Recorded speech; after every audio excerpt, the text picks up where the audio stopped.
Hello ఏం చేస్తున్నావు? ఏం చేస్తున్నావు? వేసి చూద్దామండు. హాఫ్ బాయిల్ ఇది ఎవరికి వేస్తున్నావు? నీ బిడ్డలకు వేస్తున్నావా? చిన్న బిడ్డకా? మస్తు వేస్తున్నావుగా ఆమ్లెట్. ఏం వేస్తున్నావు? కారం పొడి. అంటే దీన్ని ఏమంటారు? హాఫ్ బాయిల్ అంటారా?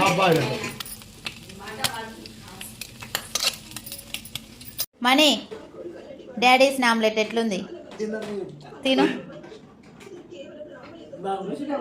ఇగో నేను మా సార్ తినమండి. వాళ్ళ కొడుక్కి, వాళ్ళ మమ్మీకి, వాళ్ళ పెద్ద బిడ్డకు, వాళ్ళ చిన్న బిడ్డకి వేసిండు ఆమ్లెట్ హాఫ్ బాయిల్. ఎట్లుంది డాడీ వేసింది? బాగుందా? అబ్బాబ్బాబ్బా అవునా మనీ? నేనేస్తే అంత టేస్ట్ రాదారా? నిజం చెప్పరా?